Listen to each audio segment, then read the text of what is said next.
Hi friends, இன்றைக்கி முளைக்கட்டிய பச்சைப்பயிரை வச்சு எப்படி சாலட் பண்ணுறதுன்னு பார்க்கலாம் வாங்க.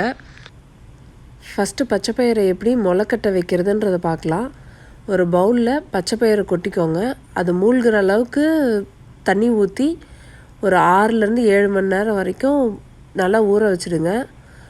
ஊற வச்சதுக்கப்புறமா தண்ணியை வடிகட்டிட்டு ஒரு கோலண்டரில் போட்டுக்கோங்க. அதை ஒரு பிளேட் வச்சு கவர் பண்ணிவிடுங்க. கவர் பண்ணிவிட்டு ஓவர் நைட் விட்டுடுங்க. நெக்ஸ்ட் டே பார்த்திங்கன்னா சின்ன சின்னதாக இந்த மாதிரி ஸ்ப்ரவுட்ஸ் வந்திருக்கும். பாருங்கள் எவ்வளோ அழகாக ஸ்ப்ரவுட்ஸ் வந்திருக்கு. இது ஒரு நாளைக்கே எவ்வளோ ஸ்ப்ரவுட்ஸ் வந்திருக்கு. இன்னும் 1 டே விட்டோம்னா இன்னும் கொஞ்சம் லென்த்தி ஸ்ப்ரவுட்ஸாக வரும். ஸோ திரும்ப நம்ம ஒரு அதே பிளேட்டை வச்சு க்ளோஸ் பண்ணி ஓவர் நைட் விட்டுடலாம். நெக்ஸ்ட் டே பார்த்திங்கன்னா பாருங்கள் ரொம்ப நல்ல ஸ்ப்ரவுட்ஸ் இன்னும் லென்த்தாக வந்திருக்கு. இதை வச்சு நம்ம இப்போ எப்படி சாலட் பண்ணுறதுன்னு சொல்லிட்டு பார்க்கலாம்.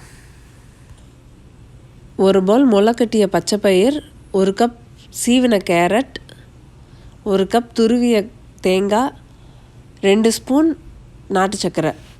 நாட்டு சர்க்கரை ஆப்ஷனல் தான். உங்களுக்கு ஸ்வீட்டாக வேணும்னா நாட்டு சர்க்கரை யூஸ் பண்ணிக்கலாம். இப்போ இது எல்லாத்தையும் ஒரு பவுலில் போட்டு நல்லா மிக்ஸ் பண்ணிக்கிட்டால் நம்ம சாலட் ரெடி.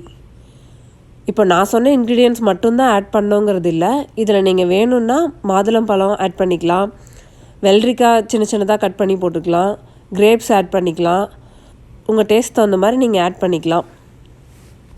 பச்சைப்பயிரோட ஹெல்த் பெனிஃபிட்ஸ் பார்த்திங்கன்னா அதில் அயர்ன் இருக்குது, ப்ரோட்டீன் இருக்குது, ஃபைபர் இருக்குது, விட்டமின், கால்சியம் எல்லா விதமான சத்துக்களும் இருக்குது. வெயிட் ரெடியூஸ் பண்ணுறதுக்கு இது ரொம்ப ஹெல்ப்ஃபுல்லாக இருக்கும். ப்ரெக்னென்ட் லேடிஸ்க்கு இது ரொம்பவே ஹெல்த்தியான ஃபுட்டு. இப்போ நம்ம சாலட் ரெடி ஆகிடுச்சு. இது குழந்தைங்கள்லேருந்து பெரியவங்க வரைக்கும் எல்லோரும் சாப்பிட்லாம். தேங்க்ஸ் ஃபார் வாட்சிங் அவர் வீடியோ. இந்த வீடியோ உங்களுக்கு பிடிச்சிருந்ததுன்னா லைக் பண்ணுங்கள், கமெண்ட் பண்ணுங்கள், ஷேர் பண்ணுங்கள் அண்ட் சப்ஸ்கிரைப் பண்ணுங்கள். எங்கள் சேனலுக்கு சப்போர்ட் பண்ணுங்கள்.